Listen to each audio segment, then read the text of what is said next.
Donc, je démarre. Alors, donc, moi, je suis Sylvie Fliégère.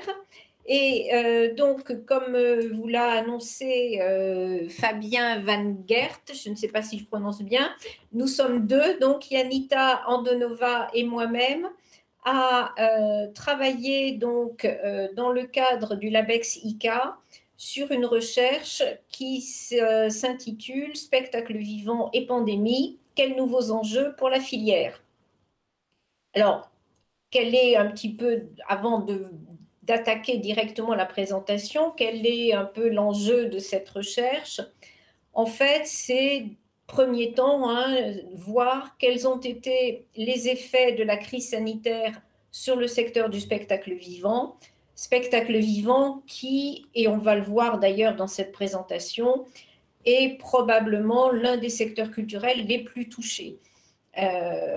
Et donc là, on va essayer de récupérer, si je puis dire, des statistiques sur les baisses de fréquentation, les baisses de recettes de billetterie, quel a été l'impact sur la gestion du personnel. Et quand on dit personnel, c'est aussi bien les artistes comme les techniciens ou les agents administratifs. Donc ça, c'est un peu la première partie de cette recherche, un petit peu donc une partie statistique. Dans un second temps, on s'intéresse un peu à essayer de voir quelles ont été les différentes actions entreprises par ces entreprises du spectacle vivant pendant la crise, afin donc justement de ne pas couper complètement les liens avec le public. Et c'est souvent les quelques entretiens que l'on a eus, c'est ça, leur préoccupation, c'est de se dire, bon, et d'ailleurs souvent ils envoient des mails, on espère que vous allez bien, qu'on va bientôt rouvrir, etc. On est là, donc garder des liens, et puis également ne pas couper les liens entre les professionnels entre eux, d'où d'ailleurs, comme on le verra, beaucoup continuent par exemple des répétitions de spectacles, ce qui leur permet de continuer à travailler ensemble.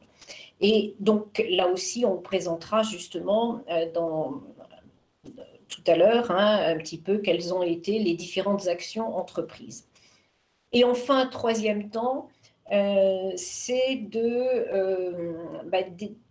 en discutant, c'est essentiellement à partir justement d'entretiens avec des directeurs de théâtre notamment, réfléchir à l'avenir, et ceci un peu en deux temps.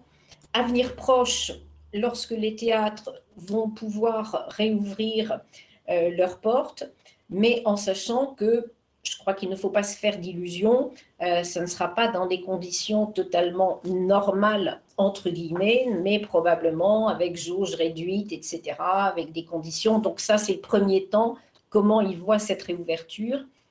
Et puis, plus généralement, à plus long terme, est-ce que cette crise va avoir un impact pérenne sur les modes de fonctionnement du spectacle vivant?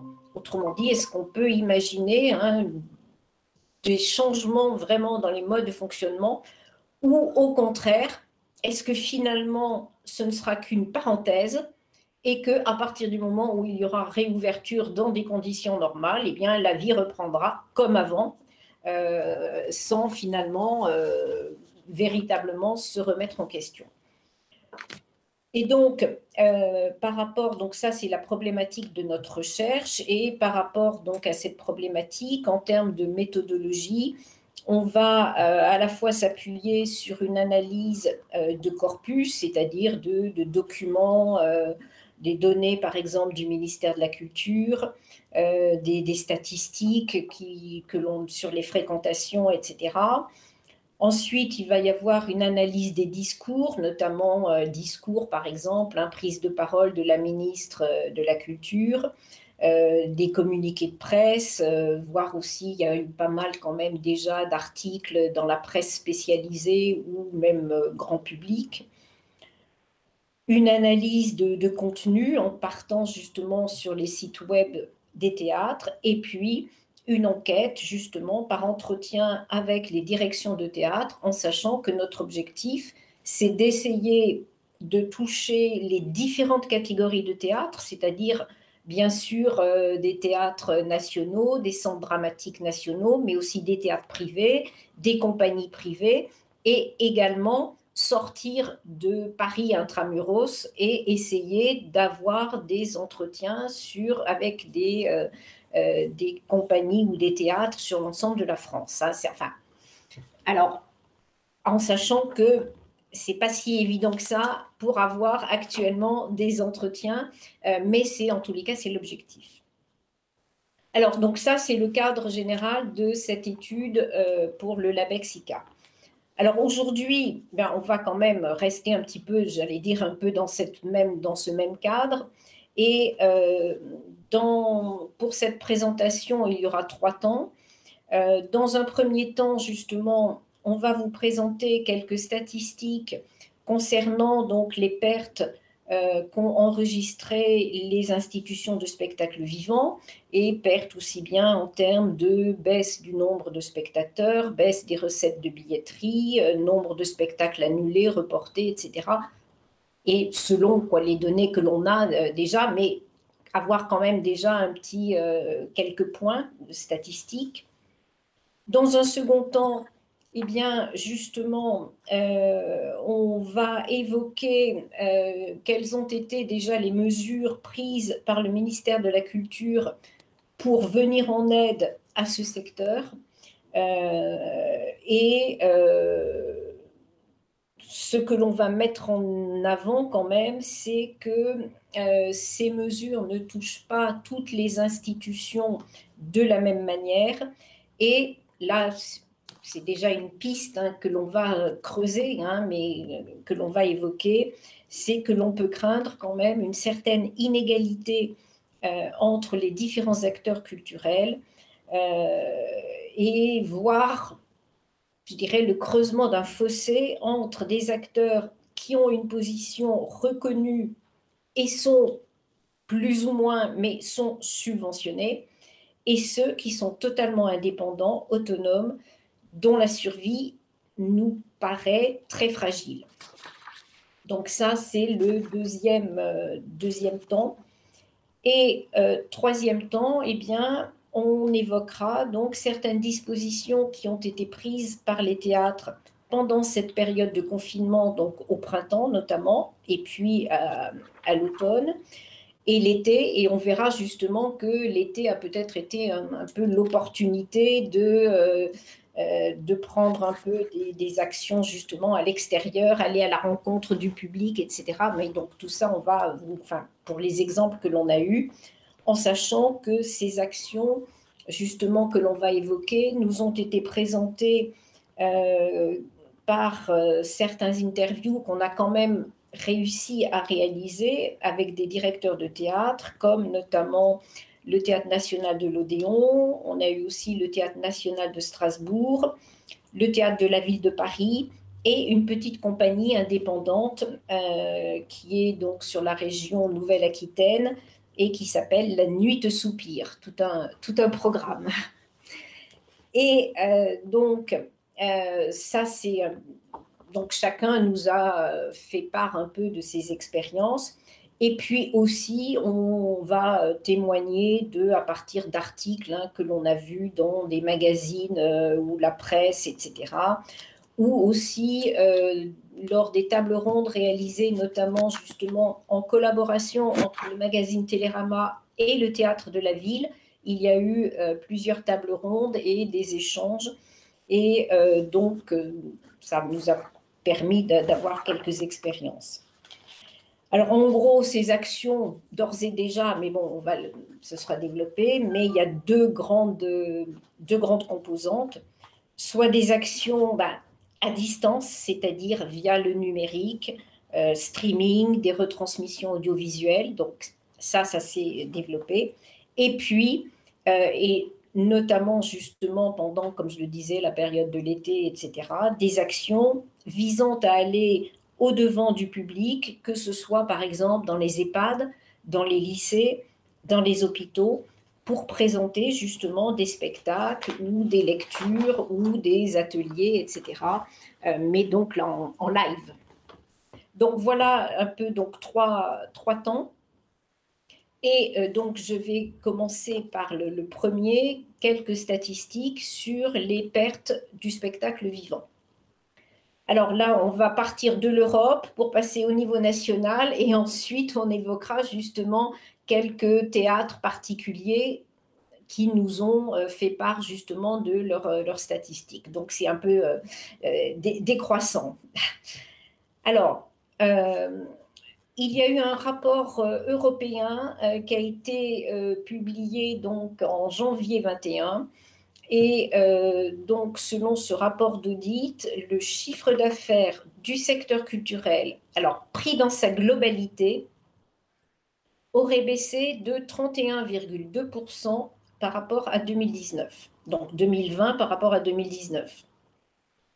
Et si l'on restreint au seul spectacle vivant, là, le chiffre d'affaires aurait baissé même de 90% et celui de la musique de 76%.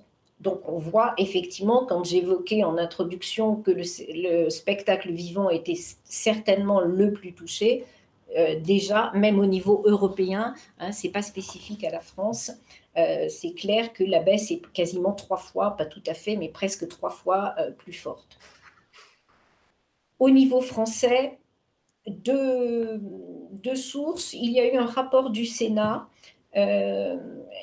qui donc a évalué donc la perte, pareil, du chiffre d'affaires du spectacle vivant privé pour justement la période qui correspond au confinement du printemps, c'est-à-dire 1er mars au 31 mai 2020.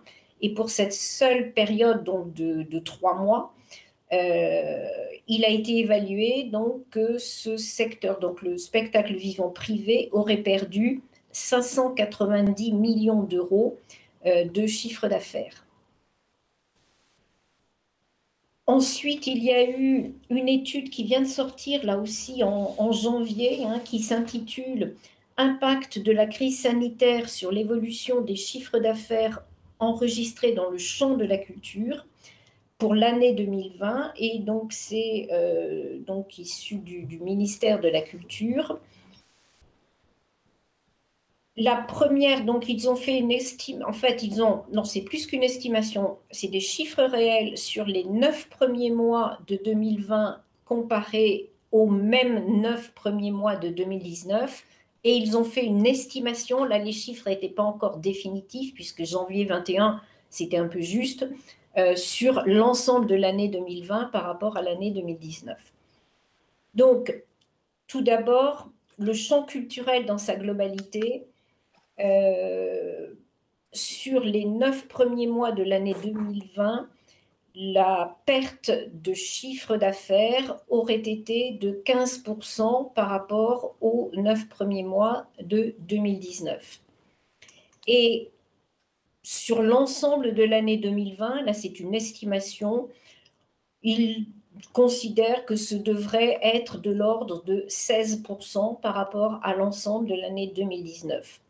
Ce qui représenterait en chiffres, en euros, une perte de 14 milliards d'euros de chiffre d'affaires. Ceci dit, ça c'est la moyenne pour l'ensemble du champ culturel. Mais si on regarde secteur par secteur, là il y a de grandes différences et très clairement il y a 2 secteurs qui sont particulièrement sinistrés.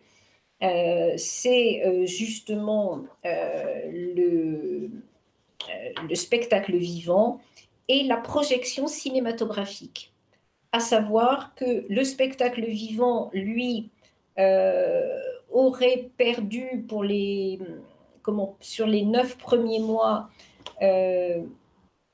non, je dis des bêtises, sur l'année, l'estimation annuelle, le spectacle vivant perdrait 46% de son chiffre d'affaires et la projection de films, c'est encore plus, 65% de pertes.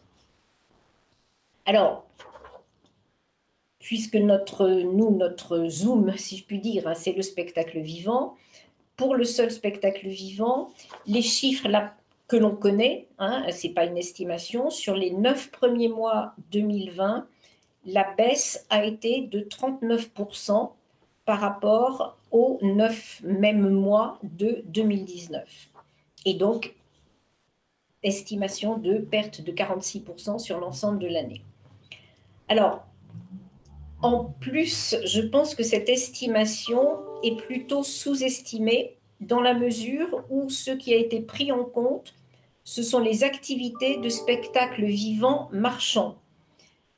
Or, 61% des activités de spectacle sont non marchandes et n'entrent pas dans cette estimation. Autrement dit, et là, c'est un petit peu, je dirais, suite à quelques entretiens que l'on a eus, on peut supposer que ça peut être, j'allais dire, malheureusement bien plus important pour justement les structures non marchandes, autonomes. Et c'est pour ça que l'on évoquait, hein, que j'ai évoqué dès l'introduction, cette possibilité hein, de très grandes inégalités entre les structures. Et ce que l'on peut penser, c'est qu'effectivement, les structures subventionnées, certes, elles connaissent des pertes, elles vont mettre 1 an, 2 ans, peut-être plus, pour retrouver je dirais une activité normale, mais on peut penser que ça va repartir. Par contre, effectivement, pour vraiment les structures totalement indépendantes, autonomes, non subventionnées, là, on peut craindre véritablement une fermeture définitive. Donc ça, c'était les chiffres globaux. Ensuite, soit, je dirais, tirés d'articles dans des revues, soit tirés de nos entretiens, quelques points sur des structures particulières. Alors, tout d'abord, enfin, une structure, je dirais un ensemble de structures, les festivals. On peut, bien évidemment, la grande majorité des festivals de la saison 2020 ont été annulés, puisque souvent, quand même, beaucoup ont lieu au printemps, été, etc. Et on estime que cela aurait entraîné des pertes de l'ordre de 383 à 535 millions d'euros. Et alors, je ne sais pas hein, mais souvent quand on parle festival, ça fait déplacer des touristes, etc. Donc là, ça renvoie sur ce qu'on appelle les études d'impact économique de la culture, etc., les retombées économiques. Et donc, justement, en termes justement de retombées économiques, on peut penser que les pertes seraient de l'ordre de 1,5 à 1,8 milliard d'euros donc pour l'ensemble de l'économie, puisque ça veut dire que les festivaliers, s'il n'y a plus de festival, ils ne vont pas non plus dans les hôtels, dans les restaurants, ils ne dépensent pas, enfin il n'y a pas toutes ces dépenses qu'on appelle touristiques.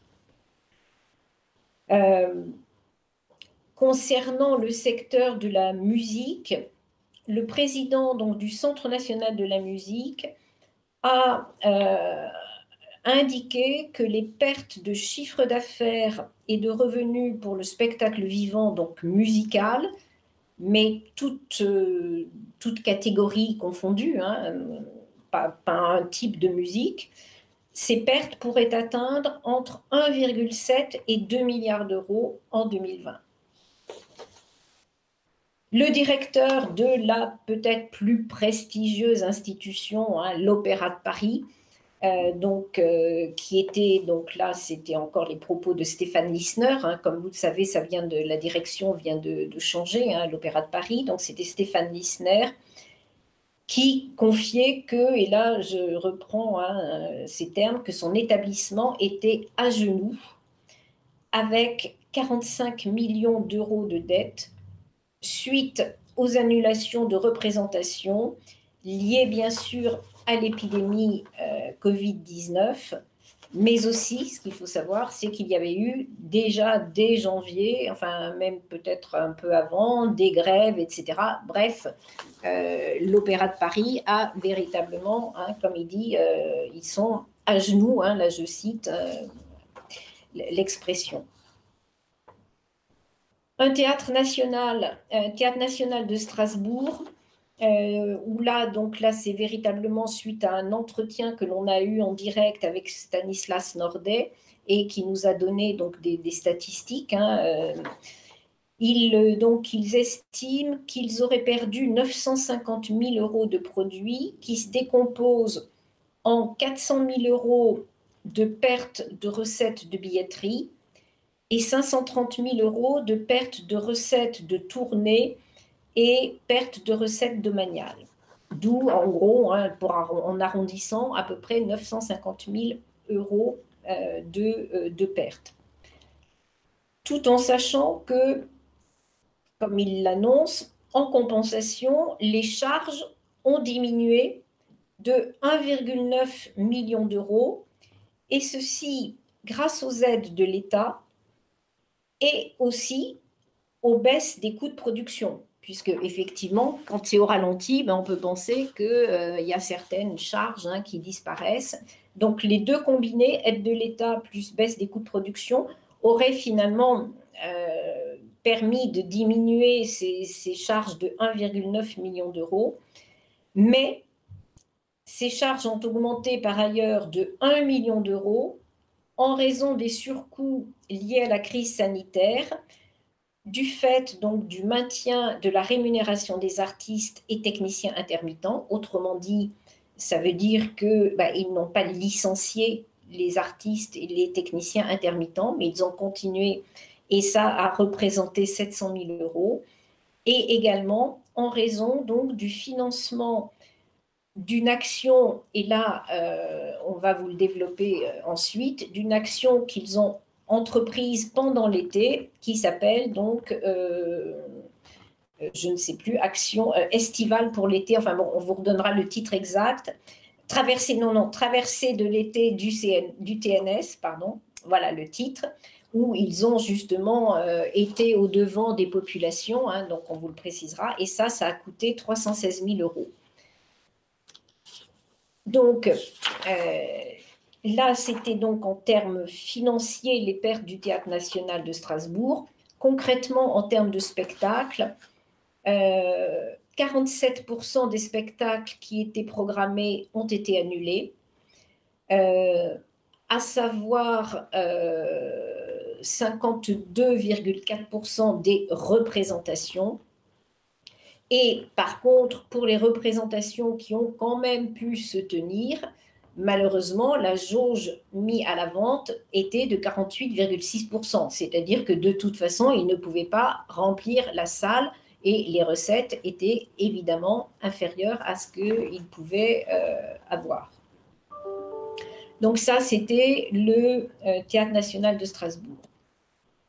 Le Théâtre national de l'Odéon, lui, estime avoir une perte de recettes d'environ 500 000 € entre janvier et juin 2020. Et la reprise, malheureusement, la mini-reprise, hein, entre septembre et fin octobre a été très limitée, puisqu'ils n'ont pu présenter que 2 spectacles à la rentrée de septembre. Iphigénie, qui était donc à l'annexe, hein, aux ateliers Berthier, et le Grand Inquisiteur au théâtre, effectivement, de l'Odéon.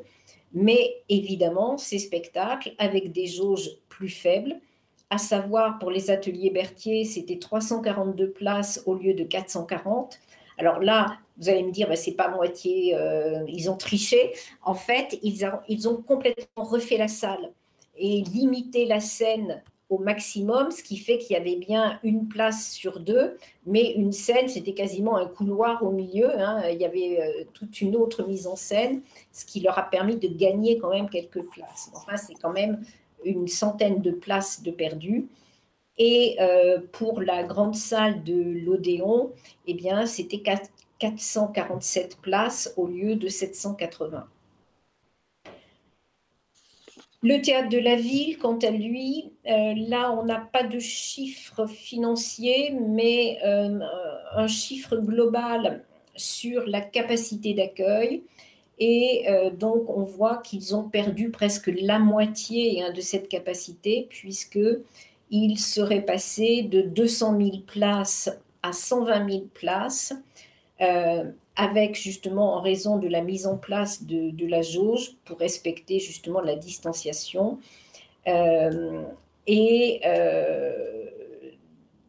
Ça, c'était, je dirais, ces chiffres que l'on a eus, c'était avant le deuxième confinement.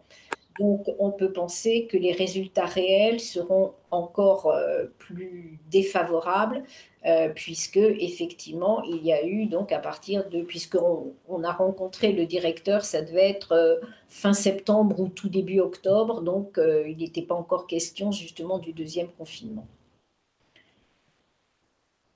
Autre structure, là, c'est pas lié, c'est pas issu d'un entretien, mais justement d'une interview de Laurent Bell, qui est le directeur de la Philharmonie de Paris. Donc, on sort du théâtre au sens strict, mais bon, c'est assez intéressant aussi. Donc, lui, il anticipe un déficit minimum de 5 millions d'euros en 2020, qui résulterait donc, là aussi, justement, il a bien fait le bilan entre les pertes sèches et les aides reçues. Donc, ça résulterait de 20 millions de pertes de recettes, mais compensées par 15 millions d'économies, à savoir en termes de gestion du bâtiment, moins de personnel de sécurité, de gardiennage, d'accueil du public, etc. Donc, tout ça, ça a permis donc d'avoir des coûts beaucoup plus faibles. Et pour l'année 2021, dans la perspective d'une jauge restreinte à 55% en cas de réouverture, il prévoit un déficit de l'ordre de 3 à 5 millions d'euros. Alors, en sachant que cette interview, sauf erreur, j'ai oublié de noter la date, mais je crois que ça devait être en décembre, c'est-à-dire on était encore dans l'espoir, il avait été question de la réouverture des théâtres au 15 décembre. Et donc, déjà, la seule fermeture du mois de janvier 21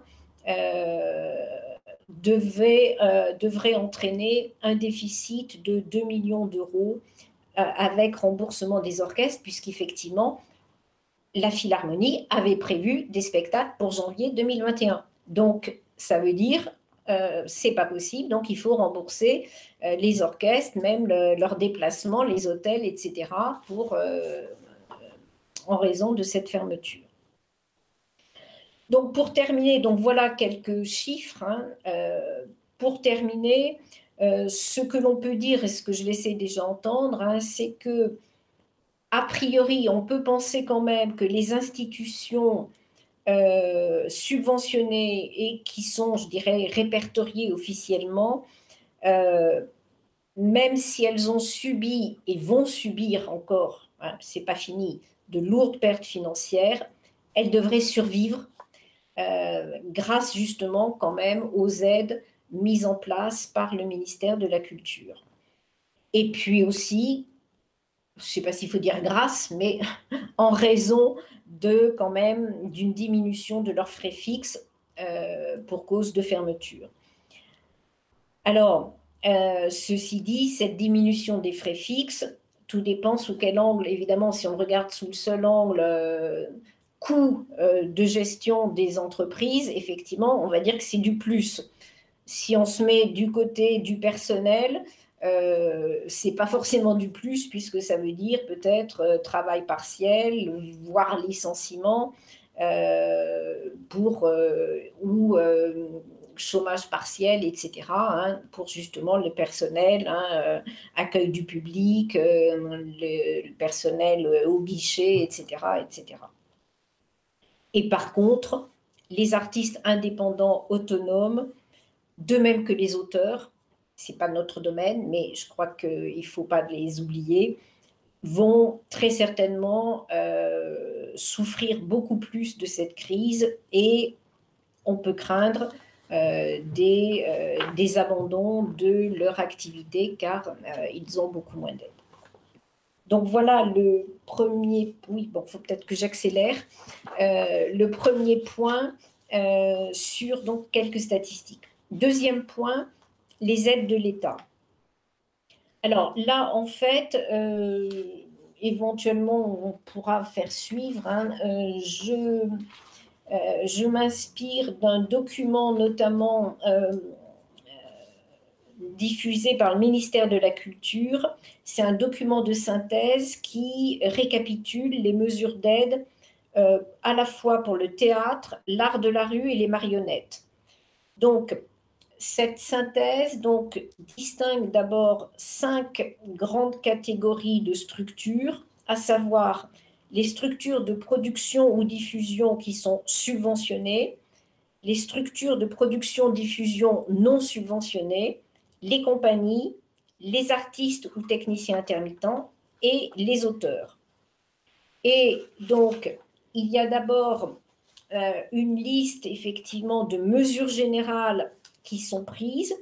Et si je prends simplement les 2 premières catégories de structures, donc structures de production-diffusion, qu'elles soient subventionnées ou pas, très rapidement, pour lister, hein, on peut citer la mise en place d'un fonds de solidarité, mise en place donc possibilité d'activité partielle, report du paiement du loyer et des factures type facture d'eau, d'électricité, remise d'impôts directs, prêt de trésorerie garanti par l'État et prêt direct de l'État, délai de paiement d'échéances sociales ou fiscales, subvention prévention Covid, prêt de l'IFSIC, exonération de contributions et cotisations sociales. Donc ça, ce sont les mesures générales qui concernent les 2 premières catégories.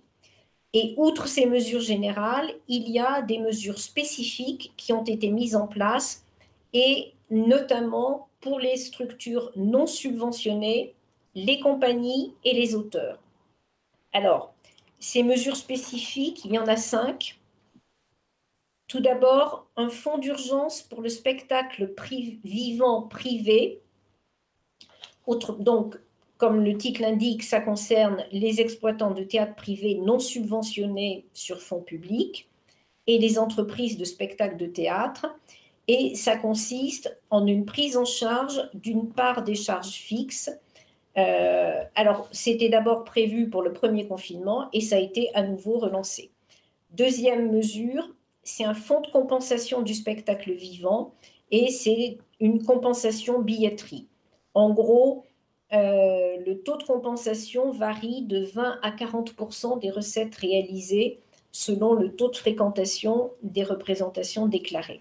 Bon, j'accélère un petit peu en sachant qu'il y a un plafond qui est fixé à 300 000 euros. Autrement dit, c'est effectivement un pourcentage, 20 à 40% des recettes, mais pas au-dessus de, ça s'arrête à 300 000 euros.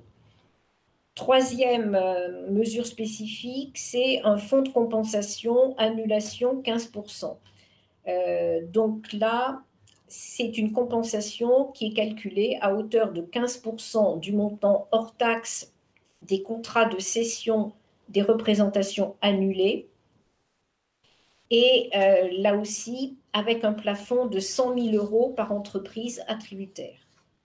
Donc ça, c'est pour les producteurs, hein, en fait. Quatrième mesure spécifique, c'est un fonds de compensation annulation 20%, et là, c'est à destination des compagnies. C'est un peu le même principe, hein, une compensation à hauteur de 20% du montant des annulations de contrats de cession. Donc ça, c'est pour les compagnies. Et cinquième mesure spécifique, j'accélère un petit peu, c'est le fonds d'urgence spectacle vivant. à savoir sont concernés donc les auteurs de théâtre, de mise en scène, de musique de scène, d'œuvres dramatico-musicales, de chorégraphie, d'humour, cirque, art de rue, etc. Donc ce sont les auteurs. Et s'ils ont subi une perte mensuelle de revenus au moins égale à 1 500 € au cours du mois de mars et avril, et ceci par rapport à leurs revenus de la même date de l'année antérieure, ils perçoivent une subvention d'un montant forfaitaire mensuel de 1 500 €. Et ceux qui ont subi une perte de revenus inférieure à 1 500 €, ils reçoivent une subvention égale au montant intégral de cette perte, puisque là, c'est inférieur à 1 500, donc on leur rembourse la totalité. Et là encore, ce fonds d'urgence au spectacle vivant a été prolongé jusqu'au 31 décembre 2020. Voilà, je crois que je passe vite la parole à ma collègue parce que j'ai déjà beaucoup parlé. Très bien, merci Sylvie. Donc je prends la relève. Je suis Yanita Andonova et je vais vous parler du troisième point en fait de notre exposé qui concerne l'analyse, en tout cas les premiers résultats de l'analyse que nous avons pu mener à partir de nos entretiens, l'analyse de corpus. Donc, quels sont ces premiers résultats? Donc, on a constaté que à la fermeture des établissements, un certain nombre de directeurs de théâtre ont mis en place des actions visant à maintenir malgré tout le lien avec leur public, voire de partir à la recherche de certaines innovations ou à la recherche de nouveaux publics. Donc, dans le cadre de l'étude de terrain que nous avons menée, Sylvie l'a dit en introduction, avec le théâtre de la ville, le théâtre de l'Odéon, le théâtre national de Strasbourg et de la jeune compagnie théâtrale. Excusez-moi, si je peux juste me permettre une petite seconde. Sylvie, il faudrait pouvoir couper votre micro. Et ça, je pense, le son passera mieux. C'est en bas à gauche sur la barre. Voilà, merci. Est-ce que vous m'entendez? Oui, je peux poursuivre. Donc, je disais que suite à nos premières observations, on pense qu'il y a effectivement pas mal de tentatives de renouvellement des actions des théâtres vis-à-vis des publics, mais que ces actions restent plutôt timides. Donc, l'analyse des entretiens et du corpus documentaire nous permet d'identifier, Sylvie l'a déjà évoqué lors de l'introduction, deux grandes catégories en fait d'actions qui sont mises en place par les théâtres, et cela depuis le début de la pandémie, c'est-à-dire depuis la mi-mars 2020. Donc, la première catégorie d'actions sont celles qui sont réalisées totalement à distance, soit sur les sites institutionnels des théâtres, soit via Internet ou les réseaux sociaux, ou à travers des transmissions audiovisuelles, c'est ce qu'on appelle le théâtre chez vous. Et la deuxième catégorie d'actions, qui sont plutôt celles qui ont eu lieu pendant l'été ou l'automne, notamment au mois de septembre, se sont déroulées plutôt à l'extérieur, et le principe était d'aller plutôt au-devant des populations, au-devant des publics, et ce sont des actions qui s'inscrivent dans la deuxième catégorie qui est le théâtre hors les murs. Donc, outre ces actions, bien entendu, en direction des publics, nombre de théâtres poursuivent, vous le savez bien, les répétitions de pièces qui étaient programmées en espérant, bien sûr, qu'elles ne seront pas toutes annulées et que certaines pourront être présentées au public, d'où cette volonté d'être prêt pour une éventuelle réouverture des salles qui, malheureusement, tarde d'y arriver. Alors, à présent, je vais revenir concrètement sur quelques actions à partir de l'analyse que nous avons pu mener jusqu'à présent. Donc, l'action à distance, c'est-à-dire d'abord le théâtre chez vous. Il s'agit ici de garder le lien avec le public, de continuer à le rencontrer virtuellement, soit en transmettant des représentations de pièces intégrales, soit en innovant et en touchant le public d'autres manières. Concernant les retransmissions, les institutions du spectacle vivant ont obtenu, vous le savez, le soutien des télévisions et on a pu assister à un nombre bien plus important qu'en temps normal, je dirais, de représentations, notamment de pièces de théâtre ou de spectacles d'opéra sur les chaînes de télévision. Et on pense notamment, bien entendu, à Culture Box, la chaîne éphémère de France Télévisions. Donc, à défaut d'aller au théâtre, le théâtre vient à nous, vient à vous, donc à domicile. Et c'est ainsi que on a pu voir plusieurs spectacles de la Comédie Française, de théâtre privé parisien, d'opéra aussi. Dans le cadre de notre étude, je donne l'exemple du théâtre de l'Odéon qui a opté, je dirais, pour une approche plutôt classique en termes de communication donc avec les publics. Donc, soit améliorer évidemment sa visibilité sur le site institutionnel du théâtre ou sur Facebook et Twitter. Donc, en suivant la devise pour se divertir ou se cultiver, laissez le théâtre entrer chez vous. L'Odéon a mis en place donc une action qui est baptisée Théâtre et canapé. C'est-à-dire le théâtre ressort un peu de ses archives, de ses tiroirs, des prestigieuses captations, notamment de spectacles créés dans leurs murs.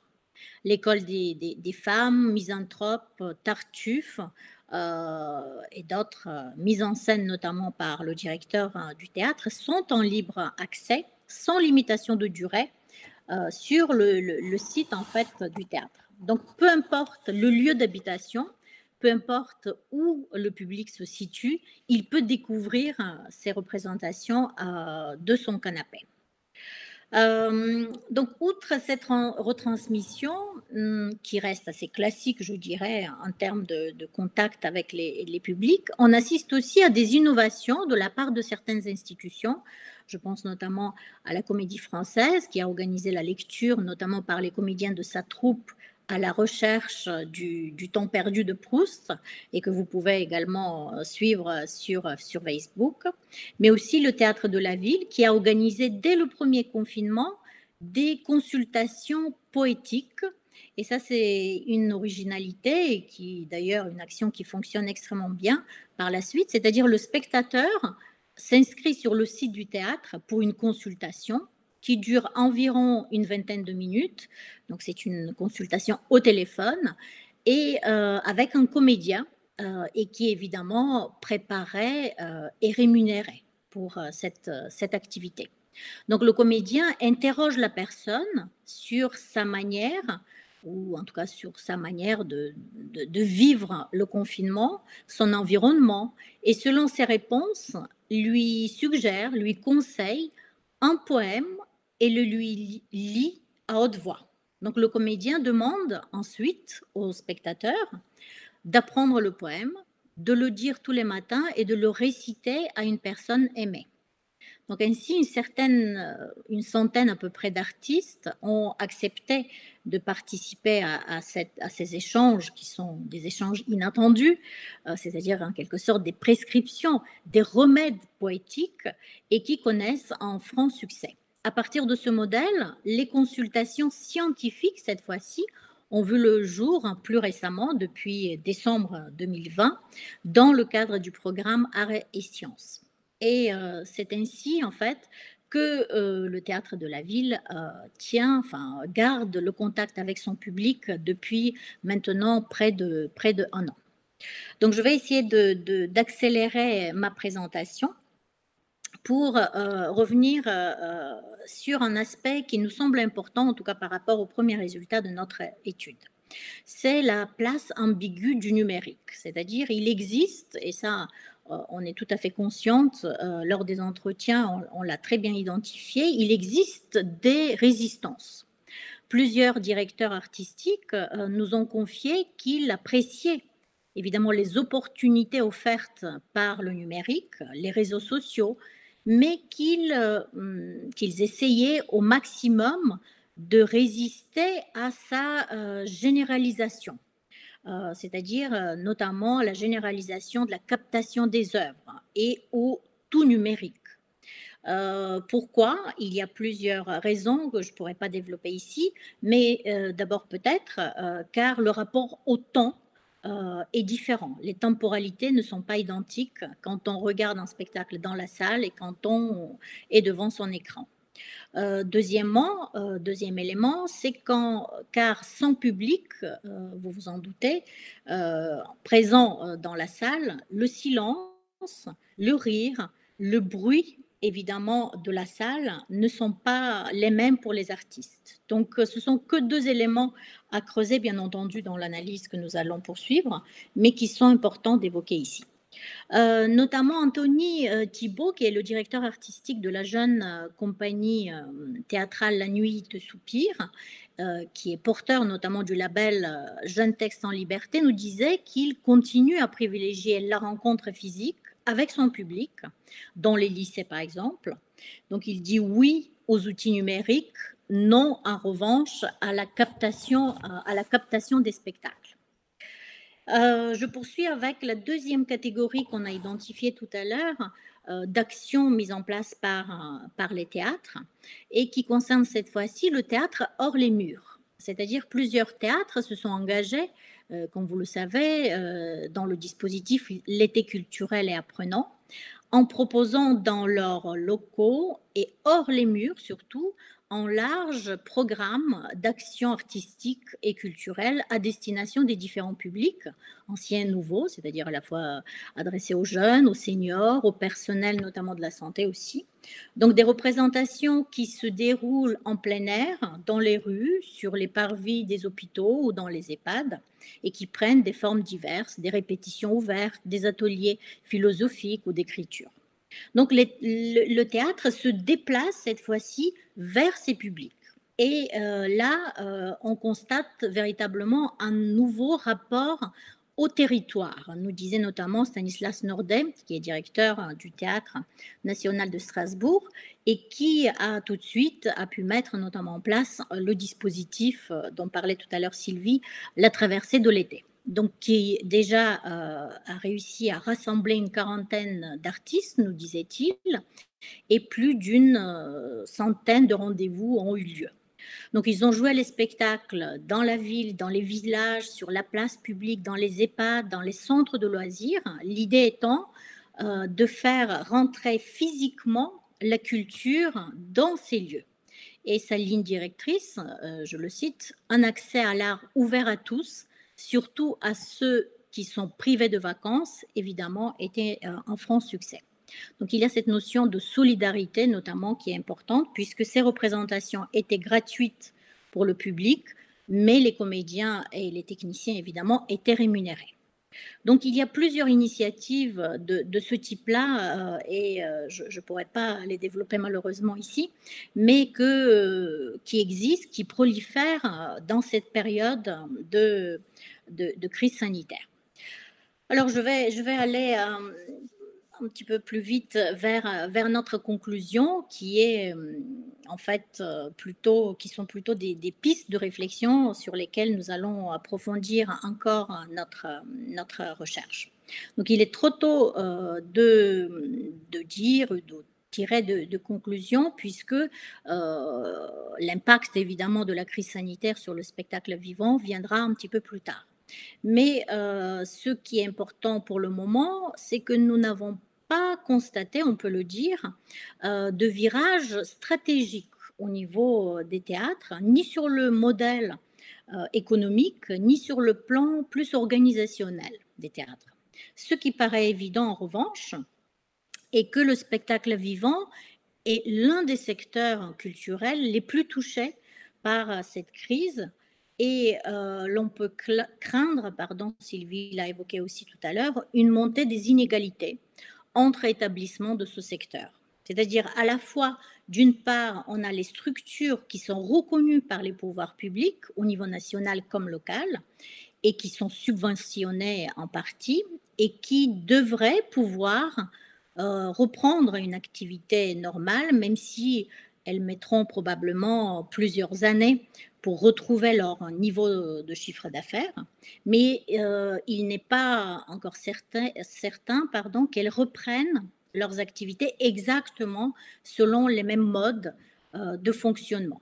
Il sera bien entendu intéressant de voir peut-être quelles sont les nouvelles orientations ou les nouvelles pratiques qui vont se développer.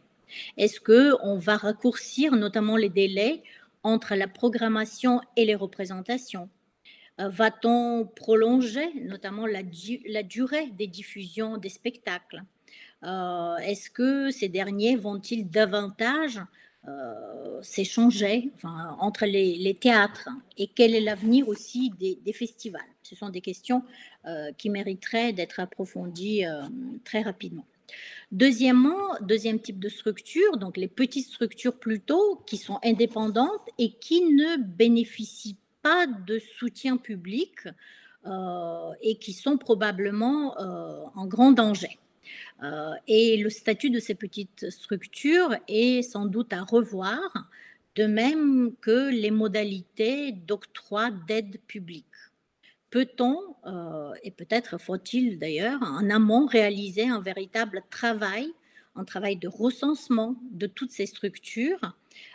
Faudrait-il peut-être constituer aussi un répertoire de l'ensemble de ces structures qui sont extrêmement spécifiques, avec leurs caractéristiques, pour définir en face différents types de modalités d'action et modalités d'aide aussi qui leur conviendraient au mieux. Et le célèbre slogan qui est celui du droit à la culture doit réellement fonctionner pour tous, spectateurs bien sûr, mais aussi acteurs, comédiens, petites entreprises culturelles. C'est-à-dire sans un véritable travail de fond, on s'oriente très probablement vers un fonctionnement du secteur à deux vitesses. Même si c'était déjà un peu le cas, la fracture risque de s'approfondir. Et pour conclure, et ce sera le mot de la fin, plusieurs questions se posent à nous. Comment faire société ensemble, déjà, la question de fond. Comment redonner du pouvoir à l'imaginaire? Comment rêver aussi du monde d'après? Donc, on va s'arrêter là. Merci de votre attention et nous sommes prêtes à répondre à vos questions si nous avons le temps. Merci.